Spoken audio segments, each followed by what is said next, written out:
muna natin yung auditing problems kasi sa ating auditing theory, marami-rami na tayong na-discuss eh. So almost ilang topic na tayo sa auditing theory.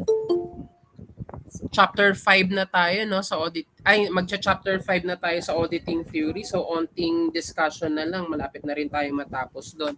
So ngayon, focus muna tayo sa auditing problem. So, although ang medyo matagal-tagal lang naman dito na discuss is itong analysis of accounts saka correction of errors. However, yung iba madali na yon, kayang-kaya nyo na yon.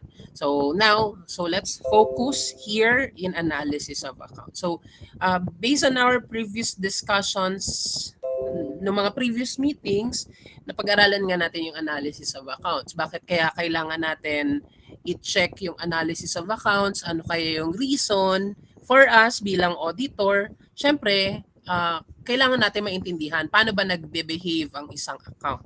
Paano lumalaki ang isang ang particular account, paano siya lumiliit. Diba? Is it normal balance ba niya ay debit? Normal balance ba niya ay credit? So, gano'n. So, doon maiintindihan natin ano yung mga transactions na nagpapalaki or nagpapaliit sa mga particular accounts. So, normally, itong analysis of accounts, ginagawa natin to, ina-identify natin to para mas mapadali yung work natin bilang isang auditor. Dati nung accountant tayo, nung accountant pa ang ating kaisipan, 'di ba? Accounting, more on accounting lang tayo. Mas okay sa atin yung normal, yung may journal, magjo-journal ka, create ka ng ledger, create ka ng financial statements. So, yung maganda talaga, magandang general journal, magandang special journals, magandang general ledger, magandang subsidiary ledger. Kasi nga sabi nila, accounting is an art. Pero kapag naging auditor na tayo, mas okay pala, mas ma-appreciate natin. Ay, ang ganda pala ng T-account. Although yung T-account is the skeletal form of a ledger, ngayon na-appreciate natin na dahil sa sa T-account, nakikita natin kung paano mag-behave ang isang particular account. Alright. Okay, so napag-aralan din natin last time, 'di ba, yung kung paano nag-behave ang isang account. Like for example, si accounts receivable, 'di ba? Paano siya lumalaki, paano siya lumiliit. So doon pala natin nalaman na ay kaya kapag lumalaki si accounts receivable, ibig sabihin meron siyang sales o kaya recovery. Lumiliit naman si accounts receivable kapag merong collection saka write-off. Tapos kinorelate natin si si T-account ni accounts receivable sa accounting entries naman niya, 'di ba? Doon natin mas naiintindihan na okay, kaya pala siya lumalaki kapag may sales on credit kasi naka-debit ang accounts receivable and then naka-credit yung sales. And then lumiliit naman siya kapag merong collection kasi kini-credit naman yung accounts receivable, dinedebit yung cash. So dito, dyan sa analysis na to, mas na-refresh tayo regarding sa accounting background natin about doon sa mga particular account transactions. Nagigets po ba? Nakakasunod pa po ba, class? Yes po. Alright, okay. So now, yan. So paano ba tayo gumagawa or nag-check or gumagamit ng isang T-account? So syempre, kung ano yung mga may available information na ibinigay sa atin ni client, kung tayo yung auditor, ilalagay natin doon sa T-account. For example, may beginning balance na ibinigay si client or may available information na nakita natin, ito yung beginning balance, lagay natin sa T-account. Kapag merong sales returns and allowances, ilagay natin. Sales discounts meron. Collection may binigay, write-off meron. Recoveries meron din. Ending balance meron din. So, hindi binigay kung magkano yung sales on account. So, tayo bilang auditor, ang gagawin lang natin is to work back with this transaction. So, doon natin makikita na, okay, dahil sa T-account, madaling-madali na natin mas-squeeze kung magkano yung amount na hinahanap natin. Kuha po ba? So, the guidelines in using T-accounts approach. So, yun nga po. Una, we have to plot the given data. Diba? We have to plot the given data based on the data provided, diba? Based on the data provided either by the client. Siyempre, normally, ang una magbibigay sa atin ng information si client. Ikalawang information na makukuha natin from a third-party information. Siyempre, mas matimbang kapag third-party yung information na makukuha natin. Alright. So, sumunod about sa T-accounts approach, check the normal balance of the account. Is it debit or credit? Siyempre, kung debit balance, lagay mo yung beginning balance dun sa debit. And then, ilagay mo yung ending balance dun sa credit. That is only for the purpose of balancing the account. So, as you can see here, di ba, nakalagay, ang ending balance, nilalagay lang natin siya sa counterpart for the purpose of balancing the account. Alright. So, third is, anong gagawin? Compute the total debits and the total credits. And then lastly is squeeze the difference of the total debit and the total credits. So doon natin makikita kung ano yung hinahanap natin, ano yung nawawala. So with this T account, madaling-madali na natin masosolve yung mga problems na dati ang tagal-tagal natin i-solve sa financial accounting. So ngayon, madali na lang. So to give you a larger overview of other accounts, so papakita ko sa inyo kung paano naman nagbe-behave yung ibang accounts. Alright, nasaan na ba yun? Okay. Ayan. So ito naman yung example, ginawa natin, diba? Alright.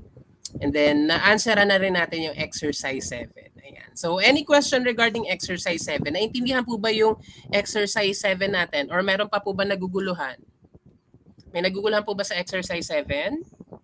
Class?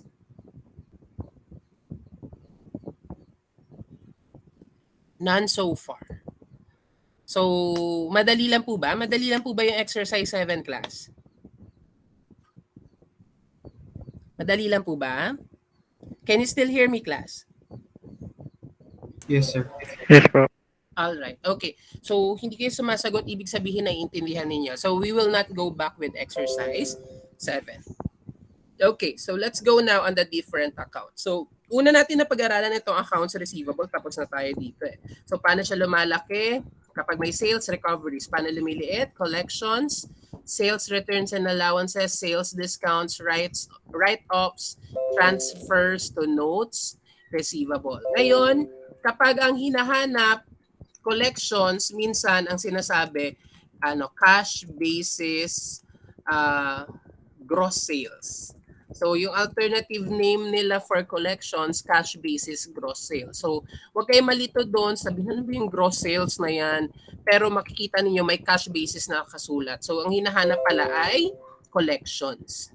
Minsan, hinahanap is total sales. So, kapag total sales, i-add nyo yung sales on account or credit sales plus cash sales.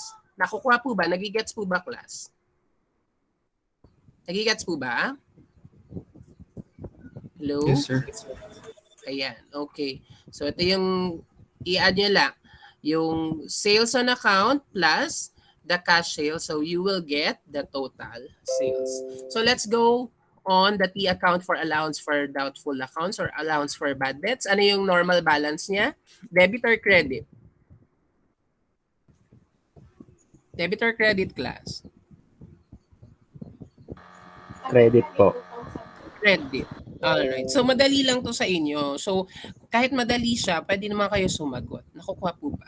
So, normal balance niya is credit. So, ilagay mo yung ending balance sa debit. Paano siya lumalaki kapag may bad debts expense? Paano ulit siya lumalaki kapag mayroong recoveries? 'Di ba? Kasi kapag may recovery, sineset up ulit ng entity yung accounts receivable sa yung allowance for bad debts. Kaya lumalaki yung allowance for bad debts. Kailan siya lumiliit? Kapag merong write-off. So yan yung mga normal transactions for allowance for bad debts. Ang interest receivable, anong normal balance ng interest receivable? As? Debit. Debit. Alright. So debit. So lagay mo sa credit side yung ending balance. Kailan siya lumalaki? Kapag merong na-earn na income. Kailan siya na lumiliit? Kapag merong na-collect. Ganon din sa unearned interest income. Ano bang nature ng unearned interest income? Debit or liability or asset? Liability. Liability. So kapag liability, anong normal balance niya? Debit or credit? Credit po. Credit, na? So credit. Huwag kayo malilito. So credit siya. So lagay mo ang beginning balance sa credit, lagay mo ang ending balance sa debit. Kailan siya lumalaki? Kapag merong collection in advance. Tapos kailan siya lumiliit? Kapag merong na-earn na income. So kung mapapansin niyo, di ba? Pansinin niyo ulit. Ang accounts receivable, lagi siyang kinikredit kapag may collections. Lagi siyang dinidebit naman, lagi siyang dinidebit kapag may sales, lagi siyang kinikredit kapag may collections. Ganon din sa interest receivable. Dinidebit siya kapag merong income na na-earn, kinikredit siya kapag merong collection. Sa unearned interest, ganun din. Kinikredit kapag may collection, dinidebit kapag may na-earn. So, pare-pareho sila ng behavior. So, lahat ng ito, pwede niyong pagsama-samahin. So, meron tayong tinatawag na super giant T account. So, tinatawag ko yan na super giant T account. So, yan. For example, lagay ako dito. Ayan. Can you still follow me, class? Yes, sir. Okay. So may tinatawag tayo na super giant T account. So ano naman yung super giant T account? Minsan, ang super giant T account, tawag ko lang yon. Ginagamit natin ito kapag may mga transactions, similar transactions, pero hindi natin kayang paghiwa-hiwalayin. Like for example, merong binigay na sales. Diba? So may binigay na sales, 10 million. Yan. 10 million. Okay? Ano ba yan? Lagyan natin dito. Okay, yan. Yan. So, 10 million. May binigay na sales. Pero hindi natin alam, kanino ba yung 10 million na yan? Galing ba yan sa transaction ng accounts receivable? So, accounts receivable ba yan? Or galing ba siya doon sa advances? Advances from customers. Diba? So, hindi tayo sure kung saan siya galing. Or baka meron ding transaction, sales transaction, pero nag-issue agad ng notes receivable. Diba? Or ng promissory note. So, hindi natin alam kung yung sales ba na yan, sa AR lang ba siya, sa advances from customers, or sa notes receivable. So, since pare-pareho sila ng transaction, dinidebit kapag merong sales, kinikredit kapag merong collection, pwede natin silang pag-isahin. So, ang tawag natin doon, super giant T account. So, depende sa inyo kung anong gusto nyo. Gawin nyo super giant, ultra mega T account kung sobrang dami. So, basta isipin ninyong maigi ano-ano yung mga accounts na may similar behavior, similar transaction. So, pwede nyo yung pagsama-samahin. Hindi nyo naman pwedeng pagsamahin yung ibang account na hindi pareho. Hindi sila pareho ng transaction or magkaiba ng behavior, orientation. No? So, hindi nyo sila pwedeng pagsamahin. Pero kapag pareho sila ng transaction, pwede nyo pagsamahin. Like for example, ito, AR, interest receivable, unearned interest income, pwede yan. As long as related sa sales. Pwede nyo pagsamahin ng interest receivable sa unearned interest income kasi pareho lang sila ng behavior. Ito, yan, accounts receivable, advances from customer, pwede nyo pagsamahin. Alright. So, ano pa? Advance from customer, alam nyo na yan. Normal balance, credit. So, lagay nyo ending balance sa debit. Lumalaki kapag may collections. Lumiliit kapag merong sales na na-earn. Prepayments, anong normal balance niya? Debit or credit? Plus, prepayment. Debit, di ba? So, ilagay nyo ang ending balance sa credit. Kailan siya lumalaki? Kapag merong payment. Di ba? Kailan siya lumiliit? Kapag may na-incur na expense. So, ganun ang prepayments. Accrued expenses. Puntahan naman natin accrued expenses. Ang accrued expenses, ano classification niya sa balance sheet? Asset, liability, or owner's equity?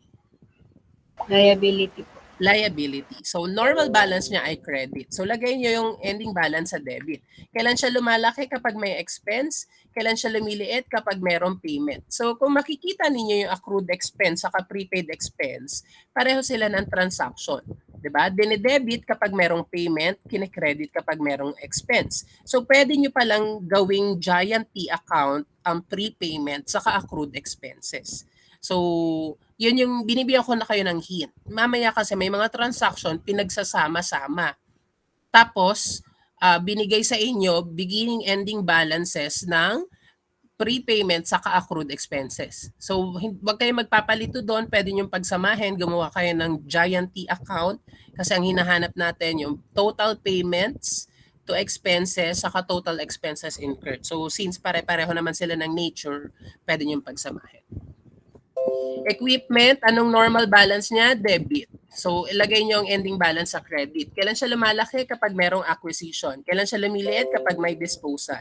Kailan pa siya lumalaki? Kapag merong revaluation surplus. Kailan siya lumiliit? Kapag merong impairment ng asset. Accumulated depreciation, since it is a contra asset, it is a credit balance. So, lagay mo yung ending balance sa debit. Kailan siya lumalaki? Kapag meron depreciation expense. Kailan lumiliit? Yung accumulated depreciation kapag merong disposal ng asset. So, yung any related asset na dinispose, yung related depreciation, kailangan matanggal din. Nakukuha po ba? Nagigets po ba, class? Nagigets po ba? Yes, sir. May question po ba? Alright, wala. Okay. So, balik tayo dito. Last na lang. Accounts payable, liability siya. So, normal balance is credit. Nilalagay natin ang ending balance sa debit para mag-balance. Kailan siya lumalaki? Kapag merong purchases. Kailan lumiliit? Kapag merong payment. Inventory, ano siya? Asset. So, normal balance niya ay debit. Ilagay natin yung ending balance sa credit para mag-balance. Kailan siya lumalaki? Kapag may purchases. Kailan siya lumiliit? Kapag may purchase returns and allowances, purchase discounts, and then merong naibenta, cost of goods sold. So kung mapapansin nyo, pareho pala sila ng nature ng accounts payable saka inventory, no? So pero hindi mo sila pwedeng pagsamahin kasi ang accounts payable at inventory, although interconnected sila sa bawat isa, ang pine-present kasi natin sa accounts payable ay gross.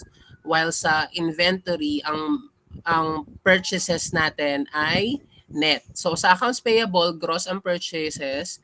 Sa inventory, net ang purchases. So pinakita lang dito na gross kasi merong purchase returns and allowances, purchase discounts sa kabilang side, tas freight in. So pag pinagsama mo lahat ito, net lahat yan. Purchase returns, purchase at net amount. Purchases at net amount. All right. Nagigets po ba, class? Nagigets po? Okay. So, let me stop sharing my screen. Then, I will share again my whole screen. So, I will share my whole screen. So, let's try to answer exercises and problems. So, try tayo mag-answer ng exercises and problems. Ayan. Can you see my screen now, class? Can you see my screen, class? Yes. po. Okay. All right. So, tapos na tayo. Ano ba yung nasagutan natin? Anong exercise or problem? 7 po. 7. Okay. Exercise 7. Tapos na tayo sa exercise 7.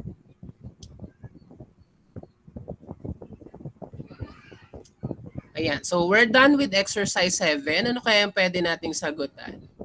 Okay. Pwede natin sagutan yung exercise 5. Okay. So, sagot tayo ng exercise 5, no? Okay. Ayan. So, lagay tayo dito. Ayan. Exercise 5. So, let's try to answer exercise 5. Balikan natin. Ayan. Exercise 5, analysis of accounts. If prepaid insurance amounted to 15,000 pesos at the beginning of the period and total insurance premium paid during the period amounted to 8,000 pesos, what would be the ending balance of the prepaid insurance if the insurance expense for the period amounted to 6,000 pesos? So, naintindihan po ba yung sinabi ko? Naintindihan po ba yung sinabi ko, class? Hello, class? Can you still hear me? Yes po. Okay. So, naintindihan naman po ba? Opo. Or hindi? Okay, so naiintindihan, no? So, okay, so anong hinahanap sa problem? Anong hinahanap sa problem, class? Hello? Can you hear me? Ending balance po ng prepaid insurance. What would be the ending balance of the prepaid insurance? So kung prepaid insurance yung ending balance ng prepaid insurance, anong key account yung gagamitin natin? Prepaid insurance po. Prepaid insurance. That's correct, no? So prepaid insurance. So ano ba yung prepaid insurance? Debit or credit? Debit. Debit. So lagay natin ang beginning balance. Ayan. So beginning balance, lagay natin sa kabila yung ending balance. Kailan lumalaki ang prepaid insurance? Kapag merong Payment. payments, 'di ba? So pag may payments, kailan naman siya lumiliit? Kapag merong Expense. expense. Ayan. Alright. So ang galing. So balikan natin. If prepaid insurance amounted to 15,000 at the beginning of the year. So 15,000 daw at the beginning of the year. No? So lagay natin sa beginning balance yung 15,000. Tapos ano pa? Total insurance premium paid amounted to 8,000 pesos. So payments daw. And then magkano yung expenses? 6,000 6,000. pesos. So magkano ang ending balance? Kaya na bang compute? Yes Yes po. po. So magkano po? 17. 17,000. 17,000 pesos. So correct answer is 17,000 pesos. So anong letter yon? Answer is apple. Nakukuha po ba? Nagigets po ba, class? Yes po. Opo. Alright. So number 2. Number 2 naman. So gawin ulit natin. So madaling-madali lang, 'di ba? Kayang-kaya ng sumagot ng board exam. Number 2, if the beginning balance and if the beginning and ending interest receivable were 16,000 and 5,000 respectively, total interest income for the period amounted to 52,000 pesos. How much would be the amount of interest collection for the period? So, anong gagamitin nating key account? Anong account title? Interest receivable po. Interest receivable. So that's correct, no? Interest receivable. Debit or credit? Debit. Debit. So lagyan natin beginning balance sa debit, lagyan natin ang ending balance sa credit. Kailan siya lumalaki? Kapag merong Income. income, 'di ba? So mapapansin niyo pareho siya with accounts receivable. Lumiliit siya kapag merong Collections. collections. So ano daw sinabi? Beginning balance daw ay 16,000 and then ending balance ay 5,000 pesos. Magkano daw ang income for the period? 52,000 pesos. So magkano ang collection? 63,000. 63,000. Tama po ba? Sige, check natin. So correct answer is 63,000. Anong letter yon? Letter B. Nakukuha po ba? Nakakasunod po ba lahat? Yes, sir. Yes po. Okay, wala po bang nalilito? Lahat nakakasunod naman, no? Okay. Alright, so sunod naman natin. Gagaya tayo. Ayan, so ginaya ko lang siya. Ayan natin dyan. Ayan. Okay. Tanggalin natin to. Okay. Ayan. So ano pa? Number 3. Assuming salaries payable at the beginning and at the end of the period amounted to 17,000 and 38,000 respectively, salaries paid during the period totaled 155,000 pesos. How much would be the salaries expense for the period? So anong key account kaya yung magandang gamitin? Dito, class. Salaries payable. Salaries payable. That's correct, no? So, ang galing. Magaling na kayo mag-analyze. So, ano yung normal balance ng salaries payable? Debit, credit? Debit. Debit, credit? Debit, credit, class? Credit. Credit. So, beginning balance na lagay natin sa credit. Ending balance lagay natin sa debit. Kailan lumalaki ang salaries payable? Kapag merong Expense. expense. Kailan siya lumiliit? Kapag merong Payment. payments. Nakukuha po ba? Tingnan niyo, prepaid insurance, ganun din yung behavior. Expense, payments. Ganun din sa salaries payable. Lumalaki kapag may expense, lumiliit kapag may payments. So, balikan ulit natin. Salaries payable daw 17,000 and 38,000 respectively. So dapat hindi kayo malilito kasi dapat alam nyo kung saan yung beginning saka ending. So nandito yung beginning 17,000, ang ending nasa debit 38,000 pesos.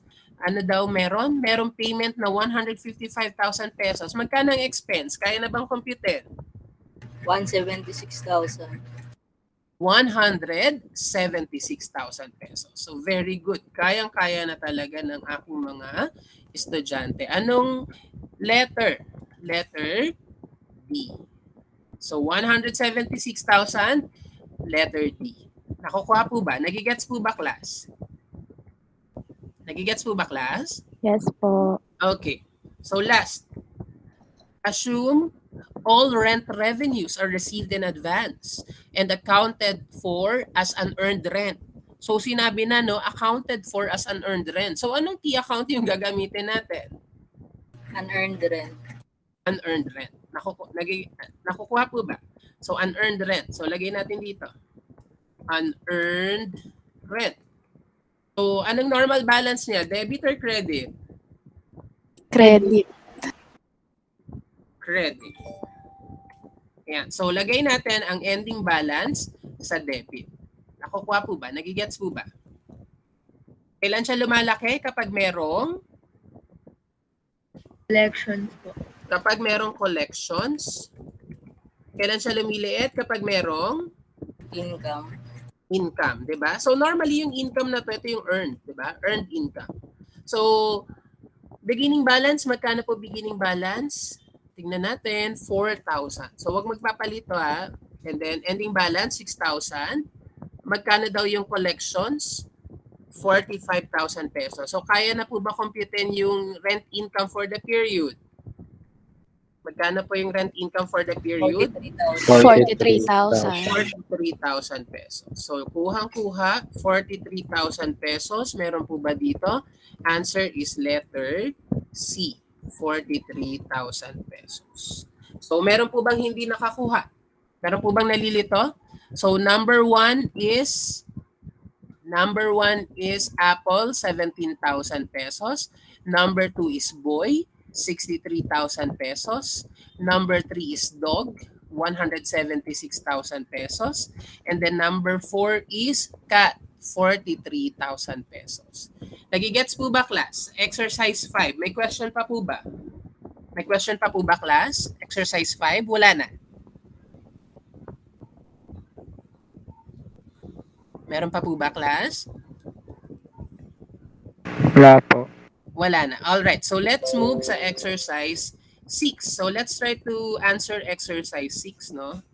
So try natin kung kaya nating sagutan. Okay. So sabay-sabay natin sagutan. Ayan. Exercise 6, ano bang hinahanap? Total revenue, total expense, saka corrected net income. So kaya-kaya na siguro natin tong sagutin, no? Kaya na po bang sagutin, class? Kaya-kaya ba? Yes po. Ayan. So kayang-kaya naman. Kayang-kaya ng mga estudyante ko. So sagutan nyo na. Sagutan na natin. Kaya na po bang sagutan? Alright, kayang-kaya yan. Alright, so let's try. Okay. So KMJS maintains its accounting records on the cash basis. So ano daw yung meron sa kay KMJS? Si KMJS maintain niya yung kanyang accounting records na anong basis? Anong basis yung ginagamit niya? Cash basis. So malamang nagre-record lang sila ng expense when every time there is a cash payment. Nagre-record lang sila ng income when every time there is a collection. So yun yung ginagawa ni KMJS. Tama po ba? Nag-agree po ba kayo sa sinabi ko? Yes po. Alright. Kasi yun yung sinabi ni KMJS. Diba? Anong problem mismo? Now, ano pa? During 2021, KMJS collected 125,000 pesos from its client. So, nangolekta siya ng 125,000 pesos from their client daw. Tama po ba? So, yan yung revenue na nare-record niya. So, lagay ko dito ang kanyang cash basis income ay magkano? 125,000 pesos. And then, meron siyang binayaran na expenses. So, cash paid expenses na magkano? Magkano, class?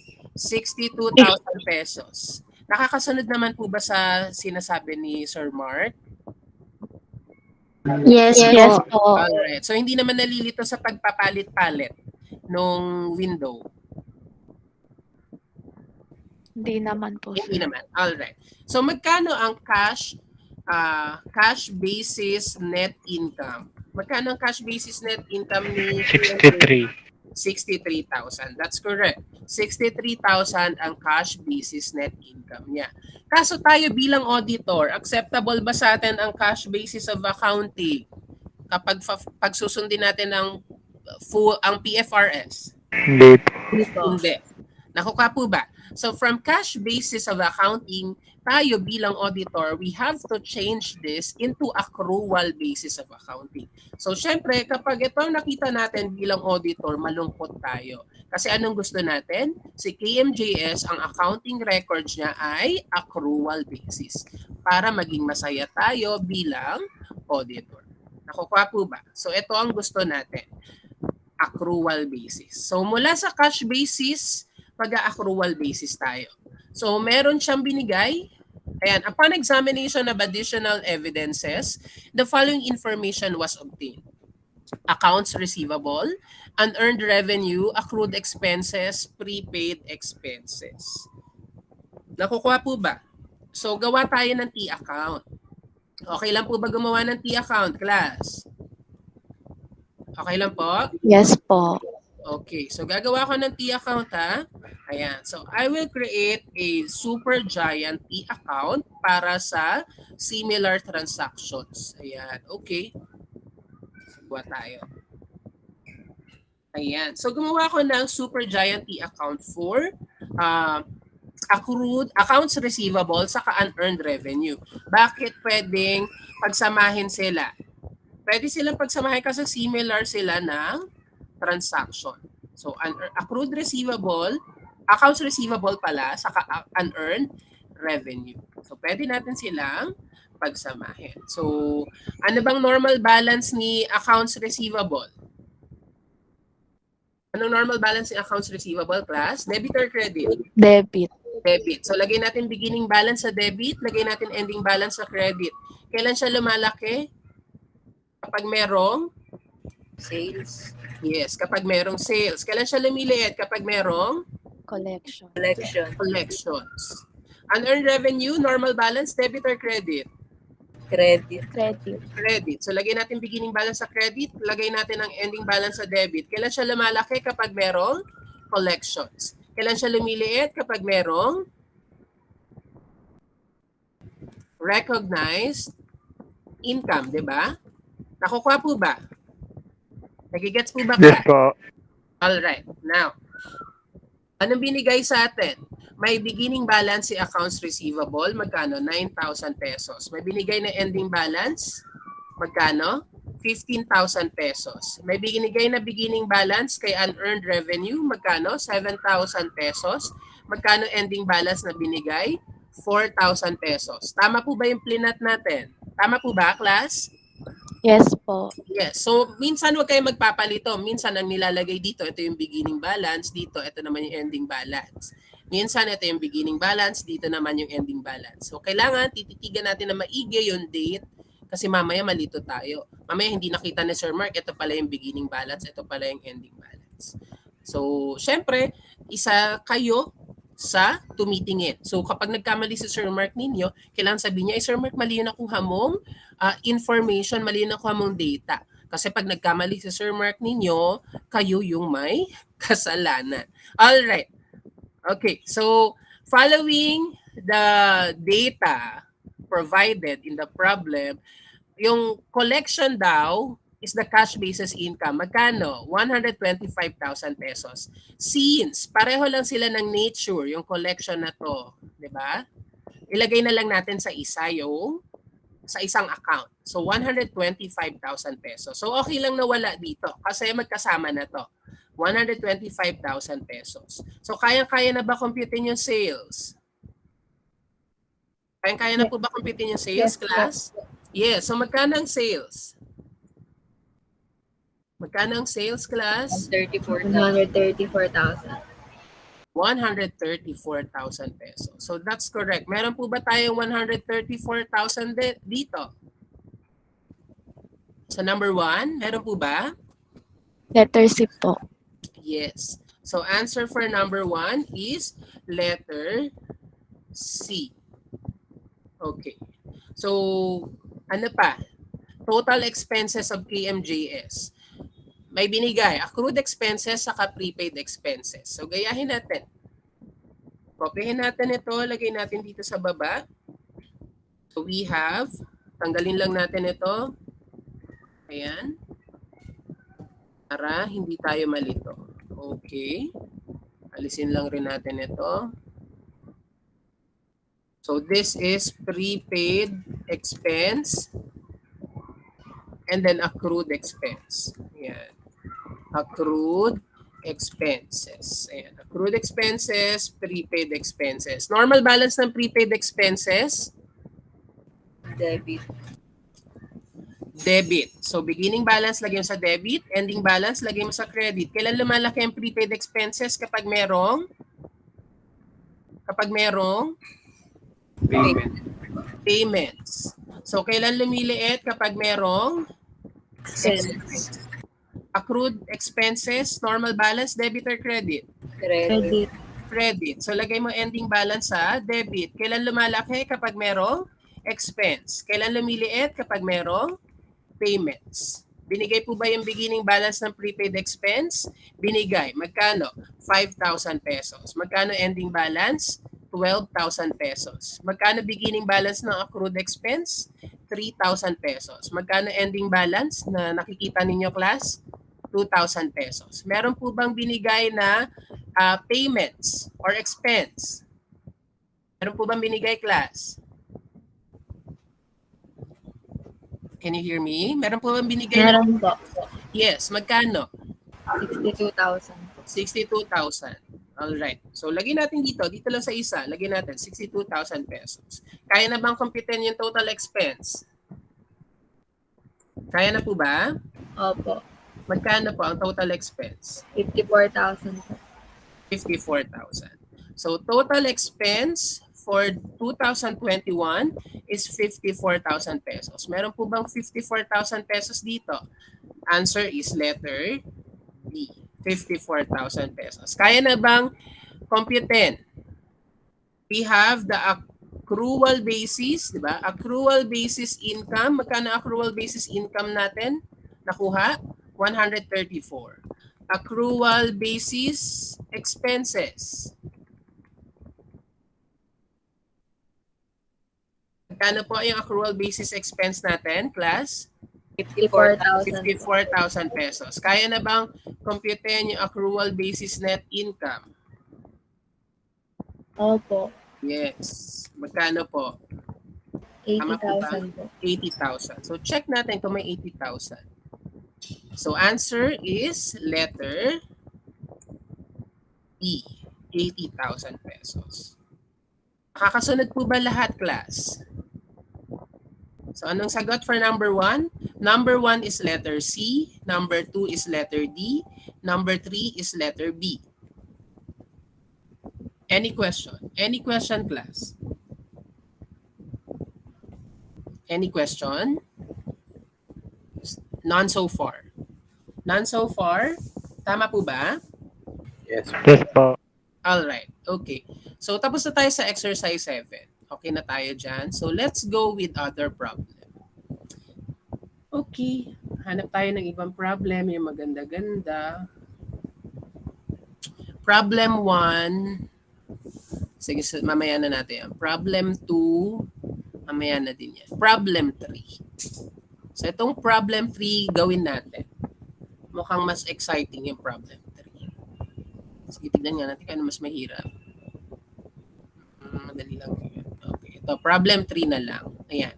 Problem 3, analysis of balance sheet and income statement items. So, syempre, ito, pag in-analyze natin lahat ng accounts, damay-damay na. Analyze mo yung balance sheet accounts, tapos analyze natin yung income statement accounts. So, kaya po ba? Kayang-kaya ba, class, pag mag-analyze? Kayang-kaya po ba, class? Yan. So, yan. Nag-prepare na ako. Problem 3. Basahin natin. So, napapakinggan pa po ba ako, class? If you can hear me, please press number 1. Alright. Okay. So, yan. Please press number 1. That will serve as your attendance as well. Problem number 3. You were able to gather the following in connection with your audit of the ASUS company for the year ended December 31, 2021. So binigay yung information.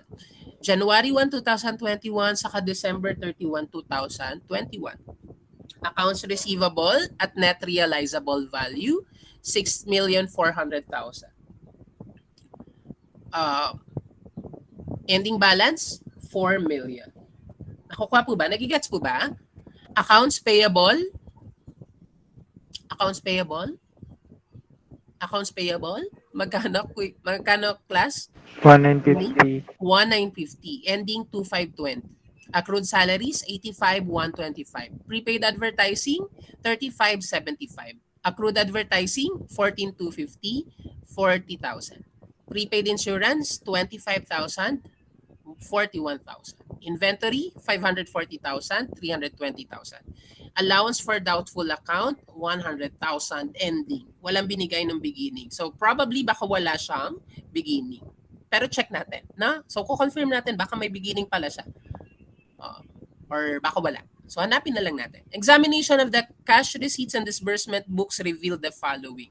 Amount collected from customers, 10 million. Total payments to suppliers of merchandise, 13,620,000. Salaries paid, 3,050,000. Advertising paid, 300,000. Insurance premium paid, 125,000. During the year, it was necessary to write off uncollectible accounts in the amount of 100,000 pesos. Expected credit loss amounted to 200,000 pesos in 2021. 200,000 pesos. So what do you mean by expected credit loss? Ano yung expected credit loss, class?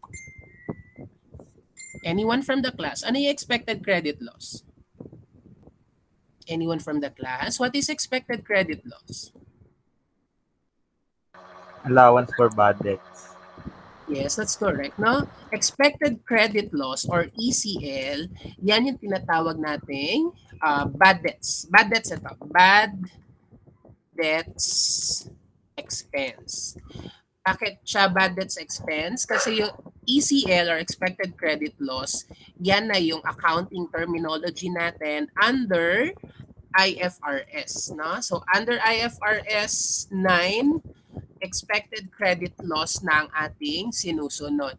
Kasi dati, incurred loss model ang sinusunod natin. So pag incurred loss model, impairment loss yung ginagamit natin. So dati pag nagre-recognize ng accounts receivable, kapag nag-i-impair ka ng accounts receivable dati, incurred loss model ang sinusunod natin. But now, hindi na natin sinusunod yung incurred loss model. Ang sinusunod na natin ay expected credit loss model. So dati, incurred loss model. So yan yung sinusunod natin dati. Ayan, lagay ko dyan. Ayan. Pero ngayon, hindi na yan. So ayusin lang natin. Format cells, strike through. So strike through natin. Kasi hindi na yan yung sinusunod. Ano na yung sinusunod natin ngayon? Expected credit loss model. So yan po. So just to give you an overview kapag umabot na tayo sa receivable, audit of receivables. Alright. So balikan ulit dito. During the year, it was necessary to write... okay, nabasa na natin yan. Okay. So Ayan, may binigay, di ba? AR, AP, accrued salaries, prepaid advertising, prepaid insurance, inventory, allowance for doubtful account. So may binigay na. Accounts receivable, anong normal balance ng accounts receivable? Debit or credit? Debit. Debit, no? So debit siya. So ang beginning balance sa debit. Lagay natin ang ending balance sa credit. Paano siya lumalaki ang accounts receivable kapag merong Sales on account. sales on account, no? Paano pa siya lumalaki kapag merong Recoveries. recoveries? Paano siya lumiliit kapag merong Collections. collection? Paano pa siya lumiliit kapag may sales returns and allowances, sales discounts, saka write-off? Nakukuha po ba? Nagigets po ba? Nakikita po ba yung screen ko? Malaki Yes po po. or maliit? Nababasa naman. Nababasa po. Alright, okay. So, syempre, accounts receivable, kapatid niya, ay anak niya pala si allowance for doubtful account. Anong normal balance ni allowance? Credit. Debit or credit? Credit. Credit. So, ayan. Ay, sorry. Ayan. So, normal balance siya ay debit. Lagay natin ending balance sa debit. So, normal balance ay credit pala. Normal balance niya, credit. Lagay natin ending balance sa debit. Paano lumalaki si allowance? Kapag merong Credit loss. expected credit loss. Nakuha po ba? Or bad debts expense. So, okay lang yan. Gamitin natin bad debts expense. Kaso, yung ginamit kasi ng problem, expected credit loss. So, gamitin natin expected credit loss. Paano pa siya lumalaki? Kapag merong recovery. Paano naman siya lumiliit? Kapag merong write-off. Nakuha po ba? Nagigets po ba? Yes, sir. Alright, okay. Accounts payable. Anong normal balance siya? Debit or credit? Credit po. Credit. Ayan. So, lagay natin yung ending balance sa debit. Paano lumalaki si accounts payable kapag merong Purchase on account po. purchases, no? So, purchases on account at gross, di ba? Gross normally yung presentation ng purchases sa accounts payable. Paano naman siya lumiliit kapag merong payments? Nakukuha po ba? Gets po ba? Yes po. Inventory, normal balance, debit or credit? Debit. Debit. So, ending balance lagay natin sa credit. Paano siya lumalaki? Kapag merong purchases. Nakukuha po ba? Kapag merong purchases. Pero yung purchases dito net, di ba? So, pwede nyo i-gross siya, pero ipepresent nyo yung purchase returns and allowances, saka purchase discount. So, pero ine-emphasize ko lang sa inyo, pinag-iiba natin yung gross purchase sa accounts payable, tapos purchases net sa inventory. Para ma-emphasize natin, ay kapag pag net purchases, inventory yon. Kapag gross purchases, accounts payable siya dapat pumasok. Paano naman lumilit ang inventory kapag merong Cost of goods sold. cost of goods sold. So that's correct. Accrued salaries, normal balance, debit or credit? Credit po. Credit. So, normal balance na accrued salaries ay credit. So, lagay natin ending balance sa debit. Paano lumalaki kapag merong expense? Paano siya lumiliit kapag merong payments? Accrued advertising, debit, credit? Credit po. Debit, credit, sorry. Debit or credit? Credit. So, credit ang accrued advertising. Lagay natin ending balance sa debit. Paano lumalaki kapag merong expense? Paano lumiliit kapag merong payment? Prepaid insurance, debit or credit? Debit or credit? Debit po. Debit. So, lagay natin ending balance sa credit. Paano lumalaki kapag merong payments? Paano lumaliit kapag merong expenses? Prepaid advertising, normal balance, debit. Lagay natin ending balance sa credit. Paano lumalaki kapag merong payment? Paano lumiliit kapag merong expenses? So now, alam na natin lahat ng accounts. So alam na natin lahat ng accounts. It's time for us to plot the amounts. So balikan natin. Accounts receivable, 6,400,000 pesos. Yan ba yung beginning balance? Yes or no? Magkano beginning balance ng accounts receivable? 6,400,000. 6,400,000. That's correct. Magkano ending balance ng accounts receivable? 4,100,000 po. 4 million or 4,100,000? 4,100,000 po. That's correct. So, our answer here is 4,100,000. Bakit? Kasi yung accounts receivable is presented as gross, no? So, gross yan. Kasi nakalagay kasi dito, net realizable value. That means to say, in-offset na yung allowance for doubtful account doon sa, kaya nakuha natin yung 4 million. So, dapat, ang ending balance nyo rito ay 4,100,000. Nakakasunod po ba lahat, class? Nakakasunod po ba? Yes po. Alright. So wag magpapalito ha. So kapag exam na natin, ganun dapat yung gagawin natin. Hahanapin natin kung ano yung mga related accounts. Na wag tayo magpapalito. Nilagay kasi dito net realizable value. So akala natin 4 million yung ending. Alright. So hindi pala. Okay, so collection, may binigay po bang collection? Tignan natin, may collection po ba? Paki-check. 10 million. Meron. Alright. So collection is magkano? 10 million pesos. Ano pa yung mga related? Meron po bang sales returns and allowances? May sales returns and allowances po ba? Wala po. Wala. So wala. Wala ring sales discount. Pero meron po bang binigay na write-off? 100,000. Magkano? Alright. So 100,000. So dahil may ni-write off sa receivable, merong ni-write off din doon sa allowance for doubtful account. Nilagay na natin na. Tapos dahil naka 4 million lang yung ending balance kanina ng accounts receivable kasi may 1 million na ending balance sa allowance for doubtful account. Lagay na rin na. 100,000 pala, not 1 million. Ayan. So kaya 4 million lang yung nakalagay doon kasi net realizable value siya, yung accounts receivable. Net of 100,000. So lagay natin ending balance sa allowance for doubtful account, 100,000. And then write-off, 100,000 kasi merong write-off ng receivable. So tignan natin. Ayan yon. Ayan. Okay. Now, so balikan natin. Ano pang meron? May recovery po ba na binigay? Meron po bang recovery? May recovery po ba? Paki-check. Wala po. Walang binigay na recovery. So kung walang recovery dito sa accounts receivable, malamang wala ring recovery sa allowance for doubtful account.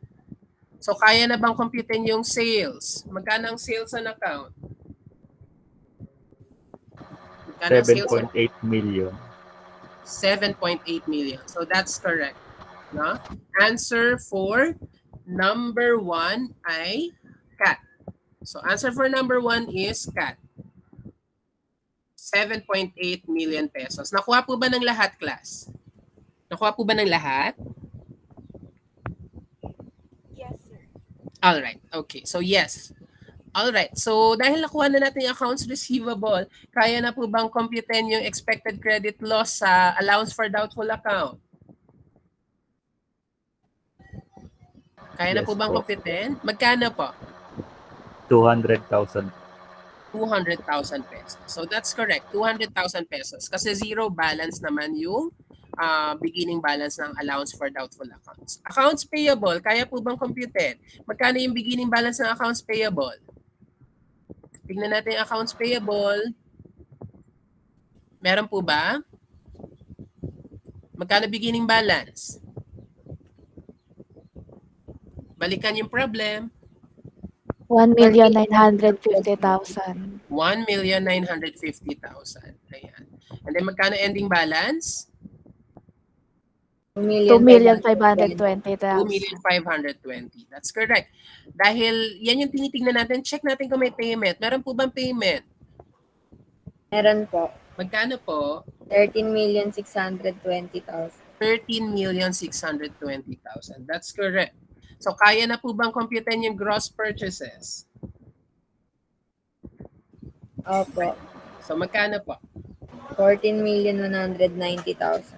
14,190,000. Okay, so tama. Nakuha na natin yung gross purchases. Sa inventory, kailangan kasi natin is net. Check natin, meron po bang purchase returns and allowances? Purchase discount. Check yung problem. Paka-check ng problem. Meron po bang purchase returns? Purchase discounts? Wala po. Wala po. So lumalabas yung gross purchases, yun din yung net purchases. So answer for your inventory sa net purchases, 14,190,000. Nakukuha po ba? Nagigets po ba? Nagigets po ba? Po. Alright. So beginning balance ng inventory, magkano? Beginning balance, inventory. Paki-check. 540,000. 540,000. And then ending balance, magkano? 320,000. Kaya na bang computein yung cost of sales? Kaya na po bang computein yung cost of sales?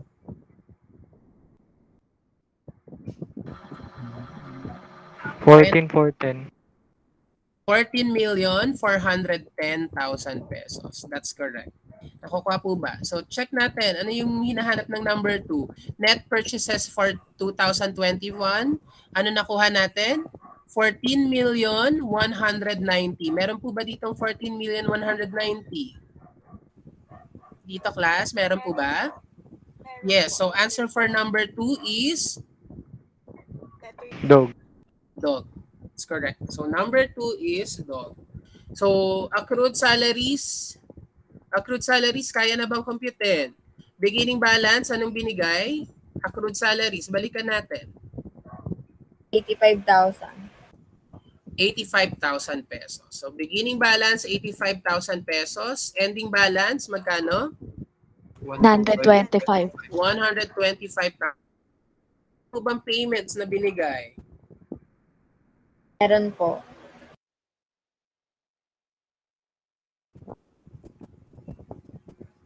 Magkano yung salaries paid?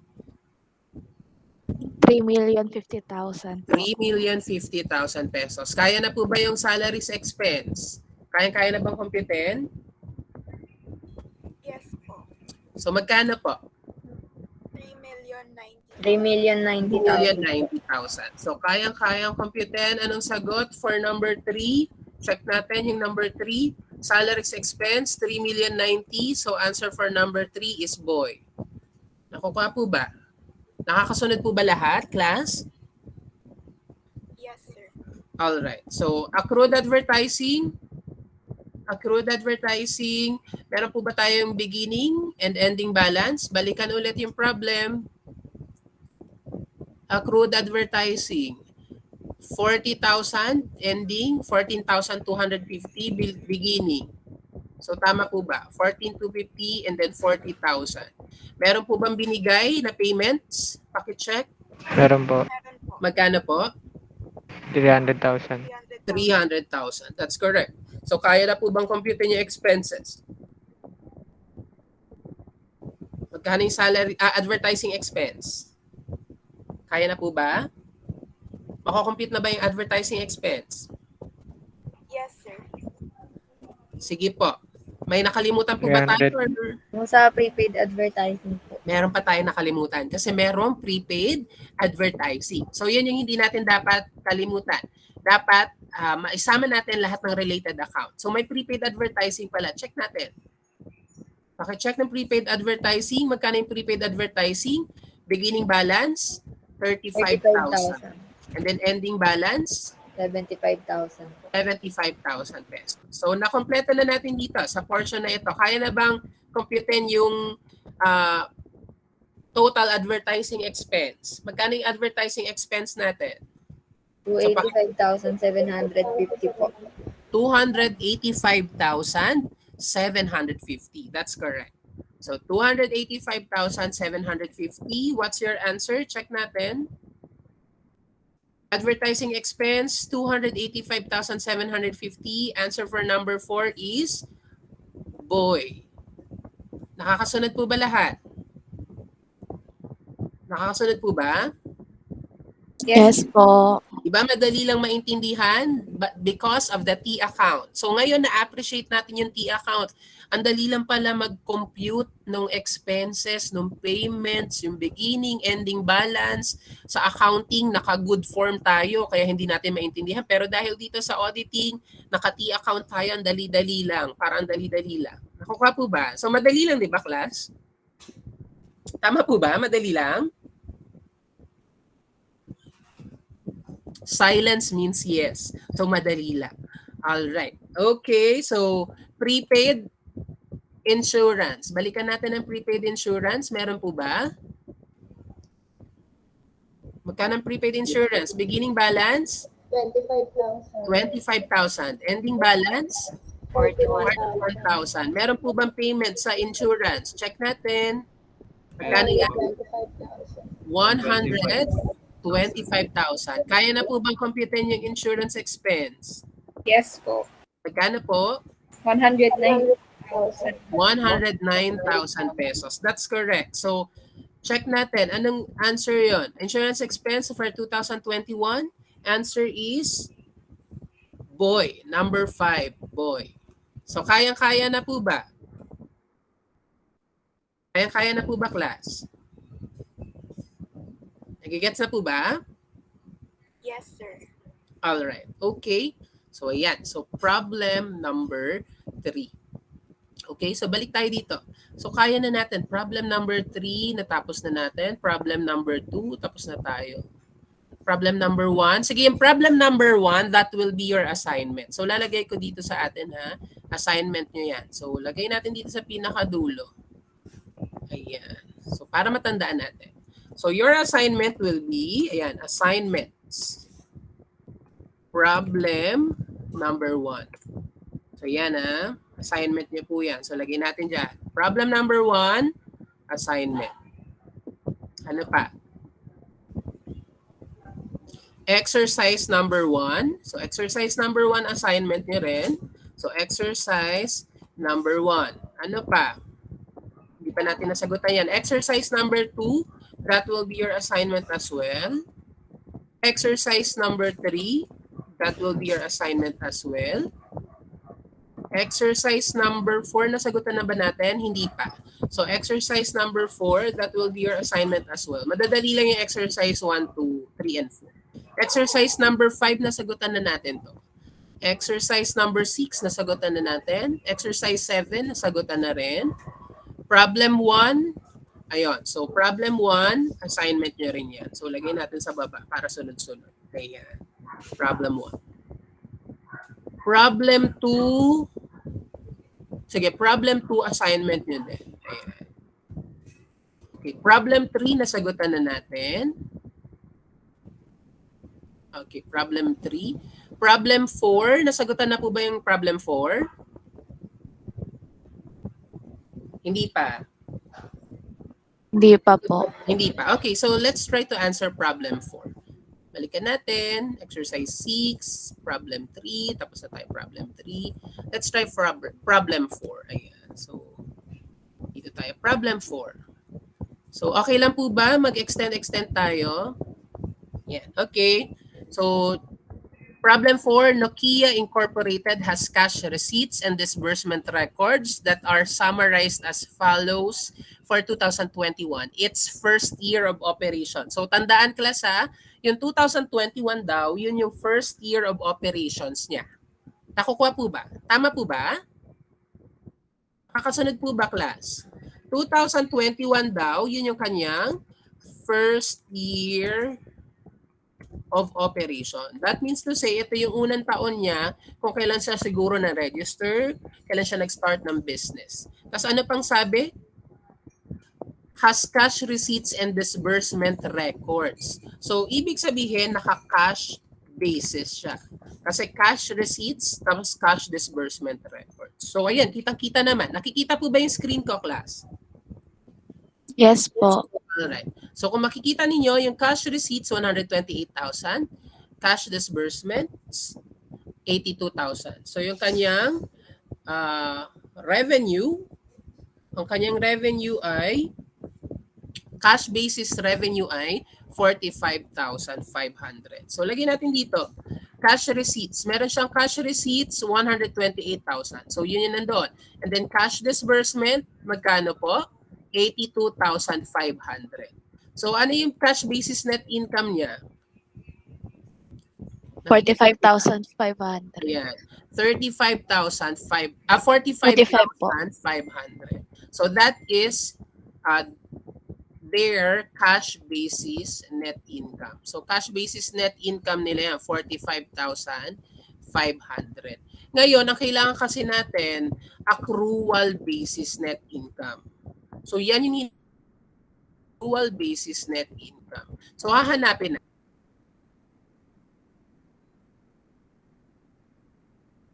Kasi cash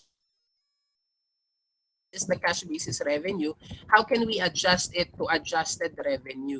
Yung accrual, di ba? And then yung cash basis disbursement or cash basis expenses, how can we adjust it and bring it to adjusted expenses?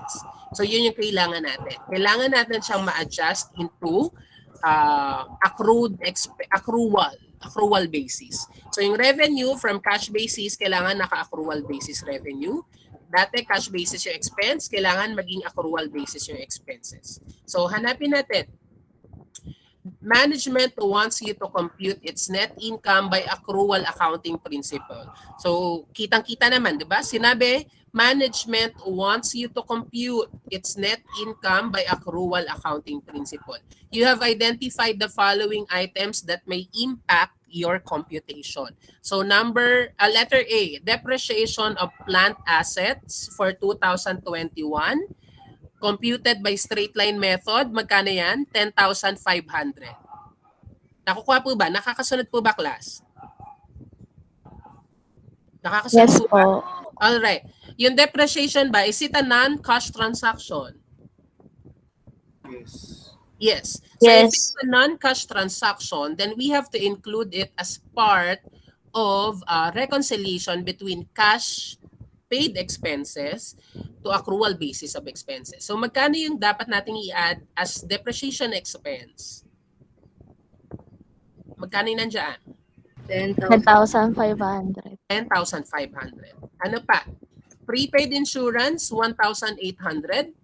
2/3 of which relates to 2022.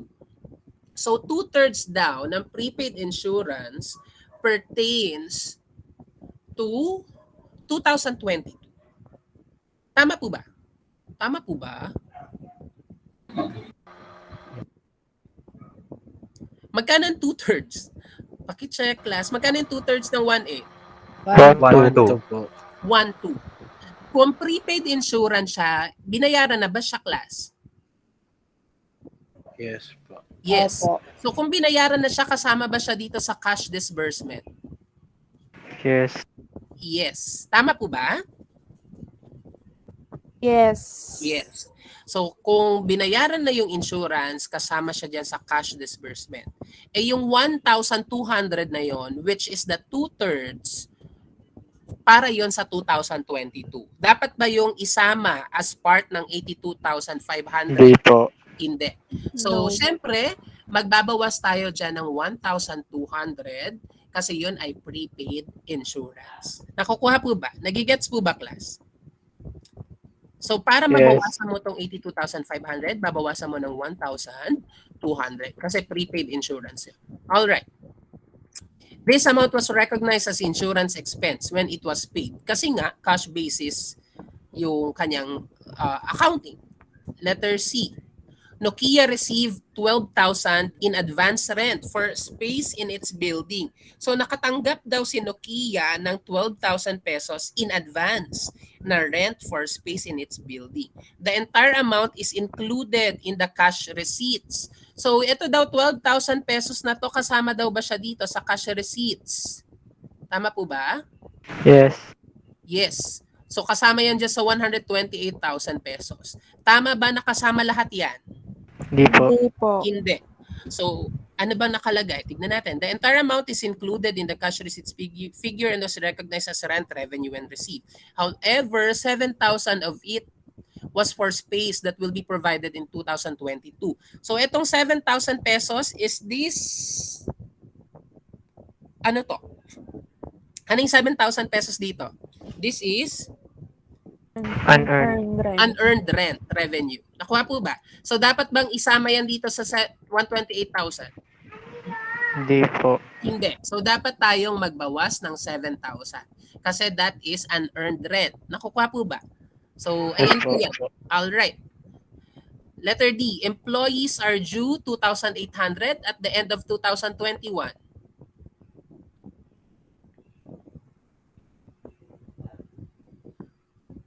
Employees are due 2,800 at the end of P 2021. Ano kaya itong P? Baka technical error. At the end of 2021. So due daw yung employees, may utang daw ang company sa employees ng 2,800 at the end of 2021. Nabayaran na ba to? Hindi pa. Hindi pa.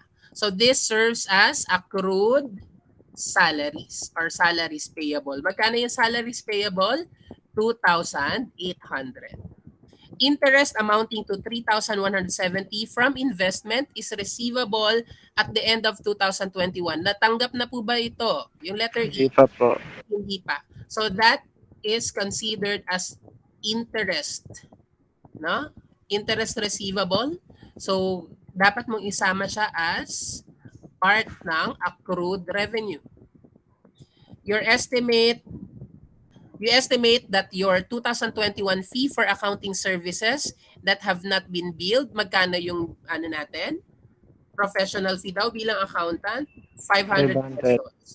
Accounting fees. So kaya na bang computein yung adjusted revenue? Saka adjusted expenses, kaya na po ba? Yes po. Magkano po ang adjusted revenue natin? 124,170. 124,170. Kaya na po bang compute ng adjusted expenses? Yes po. Magkano po? 95,100. 95,100. Kaya na po bang compute ng accrual basis net income? Yes po. Opo. Magkano po? 29,070. 29,070. So nakuha na natin, no? Our adjusted revenue is 24,170, adjusted expenses 95,100, and then accrual basis net income 29,070. Check natin kung tama yung ating mga nagawa. So compute the total revenue. Meron po ba tayong 124,170 dito? Anong sagot? C. Letter C. So number 1, your number 1 is letter C. Nakuha po ba? Number 1 is letter C. Number 2, compute the total expenses. Magkano yung total expenses natin? 95,100. May 95,100 po ba dito? Letter C po. Letter C. So your number 2 is letter C. Okay, number 3, adjusted net income in 2021 is Letter B. letter B. So number 3 is letter B. All right. Okay, problem 5. Nasagot na ba natin? Problem 5. Okay.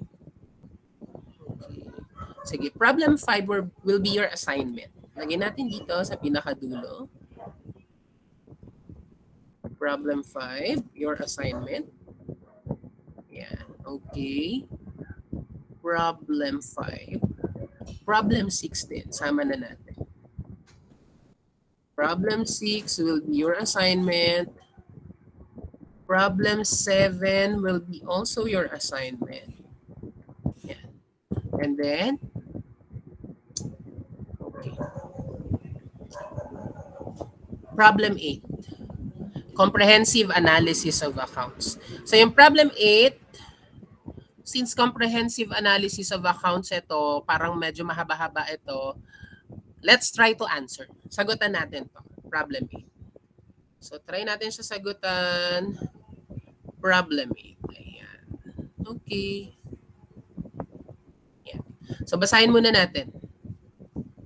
You were engaged to audit the financial statements of Cincinnati Corporation on January 15, 2021. Presented below is a copy of the trial balance as of January 2 and December 31, 2020. So, nag-audit pala ng January 15, 2021. Ang ino-audit, 2020. Given by the company's accountant. So, binigay yung trial balance. Nakikita po ba yung trial balance, class? Yes po.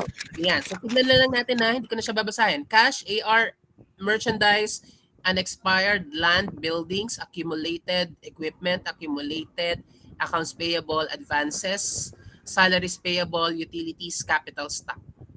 So yan, binigay yung beginning, ending, walang binigay. So baka hindi pantay, hindi pa yata natapos ng accountant. Ayan. So ganyan, kapag nag-audit kayo, minsan binibigay sa inyo kulang-kulang. So no formal books have been kept during 2020. So tama yung ating hinala. Kaya siya wala siyang total sa trial balance na binigay kasi kulang-kulang dahil wala daw formal books na naitago during 2020. The following information has been gathered from the checkbooks, deposit slips, and other sources. So check natin. Most balance sheet accounts at December 31, 2020 have been determined and recorded in the worksheet. Cash receipts for the year, advances from customers, 7,000.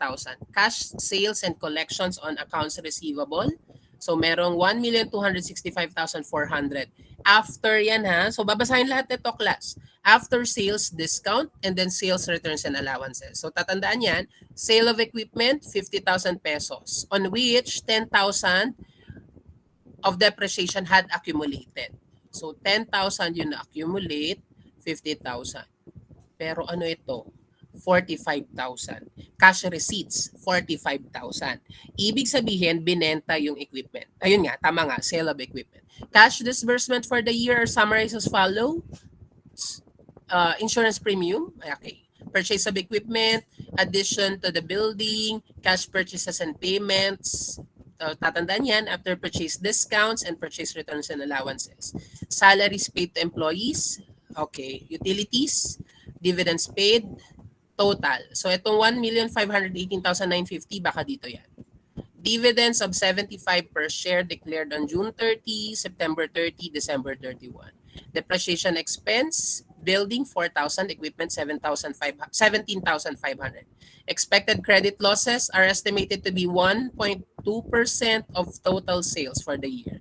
Ending accounts receivable 187,000 has been reduced by 6,500 for specific accounts which were written off as uncollectible. All right. So, compute na natin. So, dahil comprehensive siya, isa-isahin natin. So, dahil kayo ay nag-aaral ng auditing problem, kayang-kaya nyo na yan. Normal balance ng accounts receivable?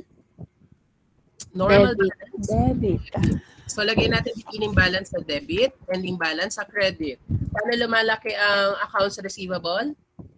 Sales on account. Ay, Kapag may, yes, that's correct. Pag may sales on account or credit sales. Paano pa siya lumalaki kapag may recoveries? Paano siya lumiliit kapag merong Collections. collections, sales discounts, sales Returns. returns and allowances, Write-off. Alright. So, kayang-kaya na. 'Di ba? So, dito muna, unahin ulit natin to. Beginning. Magkano ang beginning? Paki-check sa trial balance. 124,000. 124,000. That's correct. Magkano ending? Check ng trial balance. 187,000. 187. Meron po bang credit sales? May binigay po bang credit sales? Wala. Kasi ang binigay, cash receipts. No? So, may cash receipts. Magkano ang collections? Magkano ang collections, class? 1,265,000 per 1,265,400. Kaso ito daw ay net of sales discounts and sales returns and allowances. Magkano ang discounts?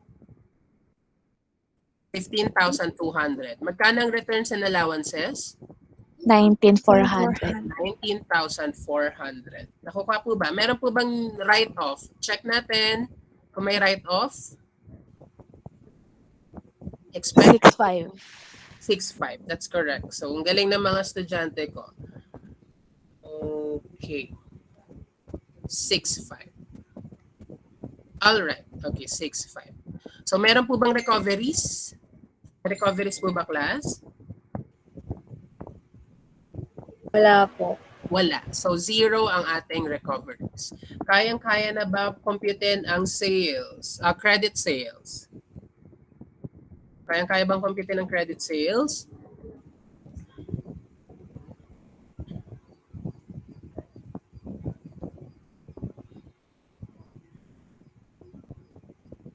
Kaya-kaya bang computein ang credit sales, class? Isasama po ba yun sa advances from customer? That's correct, no? So, tama yun. Tama yun, class. So, you have to include the related account. So, tama yun. Huwag magpapalito ha kapag nagtatanong si teacher. So, tama yung sinabi ninyo. Sir, tama. Dapat yata isama yung advances from customers. Huwag mo kaming lokohin, sir. So, yan. So, kasama pala ito. So, check natin. Ano normal balance ng advances from customers? Debit or credit? Credit. Credit. So, lagay mo beginning balance sa credit, lagay mo ending balance sa debit. Paano siya lumalaki kapag merong collections? Tama po ba? Nagigets po ba? Opo. Paano siya lumiliit? Kapag merong Na-earn na po sales, yung earned, effective, prospered sales. So, tama yan. Alright, meron po ba tayong beginning balance? Magkano beginning balance natin? 9,000. 9,000. So, yan. So, tama. 9,000 pesos. Ending balance? 5.5. 5,500. Meron po bang collections? Check 10 natin. po. 7,000. 7,000. So, ayan, cash receipts, advances from customers, meron 7,000. So, since identifiable naman separately yung collection coming from advances kaysa doon sa collection coming from accounts receivable, so kaya na natin. So, magkano ang sales? Magkano ang total sales? 1,380,000. Pwede natin computein separately. Pwede natin silang pag-isahin. Pwede natin i-consider as one. So, gawin natin, isa na lang. So, magkano yung total? Total credit sales. 1,380,000. Ay, credit lang po ba, sir? Yes po. Magkano yung credit sales? 1,369,500 po. 1,300,000. 69,500. 1,369,500. So, paano nakuha yung 1,369,500? In-squeeze lang po. Inad po yung nasa credit side. Tapos minus po yung beginning balance. Ng AR po. Ng AR. That's correct na. So, lagay natin. So, let's try. Okay, sorry. Ayan. So, let's try. Okay. Try natin ha. Okay, and then minus. So, magkano yung nakuha natin? 1,369,500. Diba? And then, magkano naman yung total sales na na-earn through advances from customers? 10,500 po. 10,500. Ang hinahanap kasi natin ay total sales. Tama po ba? So, total sales. Magkano ang ating total sales? So, you just add 1,369,500 plus 10,500.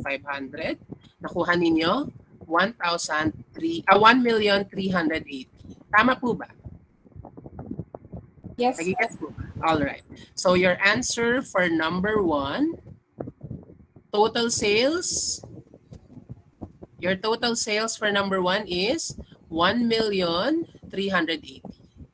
Nagigets po ba? So, number 1 is boy. Number 1 is boy. Nakakasunod po ba lahat, class? Nakakasunod po ba? Yes po. Yes po. Okay, accounts payable and then inventory. So, para makuha na natin yung purchases. Magkano normal, anong normal balance ng accounts payable? Debit, credit? Credit. Credit. Okay, so credit siya. Lagyan natin yung ending balance sa debit. Paano lumalaki ang accounts payable? Kapag may gross purchases. Paano siya lumiliit? Kapag merong Payment. payments, di ba? Dahil yung gross yan, gross siya, magbabayad, kailangan ipakita natin yung returns and discounts. Kasi gross mo siya ilalagay dyan, kapag nagbayad siya, nakaneto na. So kapag nakaneto, ipakita mo yung returns and discounts. Ayan, alright. Inventory, normal balance, debit or credit? Debit or Debit credit? po. Debit. So lagay mo ending balance sa credit. Paano lumalaki? Kapag may purchases net. Paano lumiliit? Kapag mayroong cost of sales. Nakukuha po ba? So check ulit natin. Balikan natin.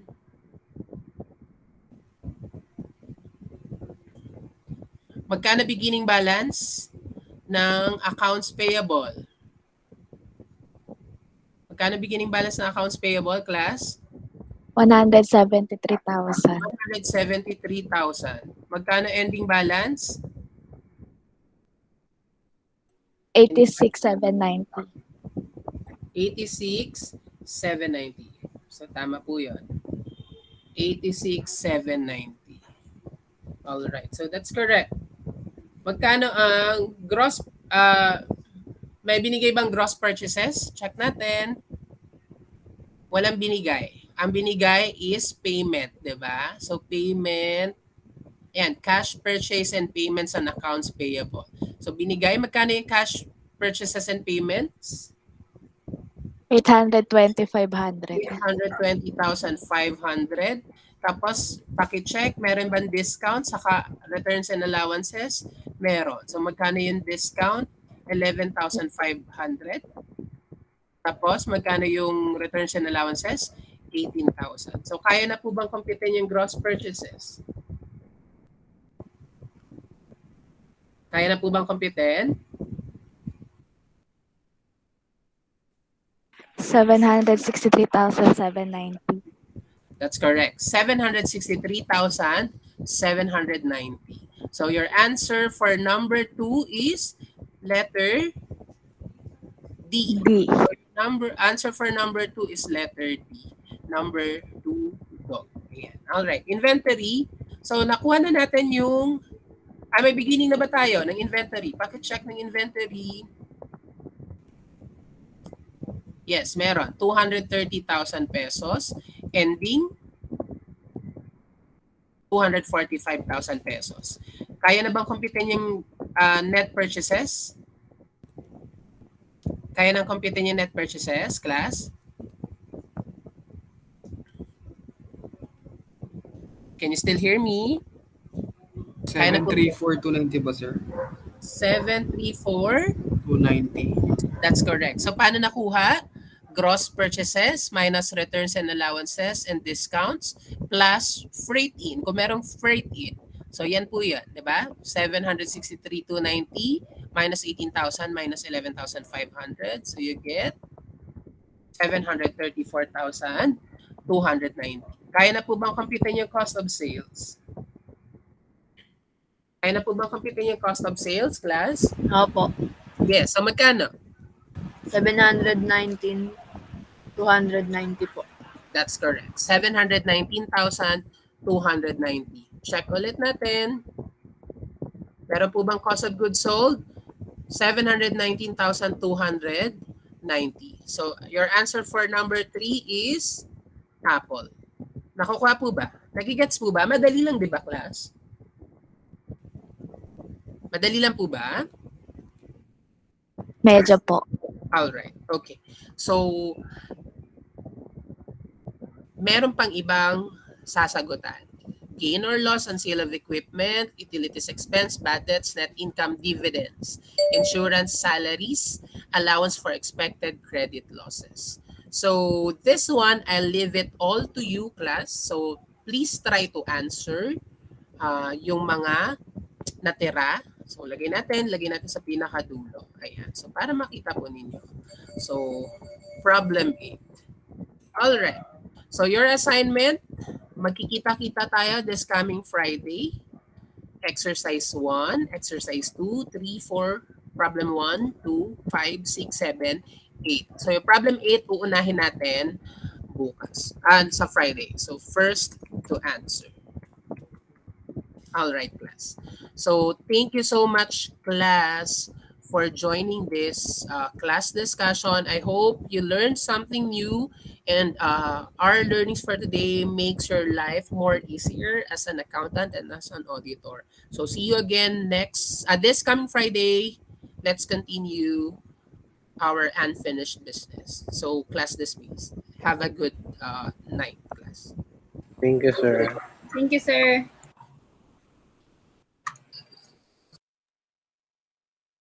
Thank you, sir.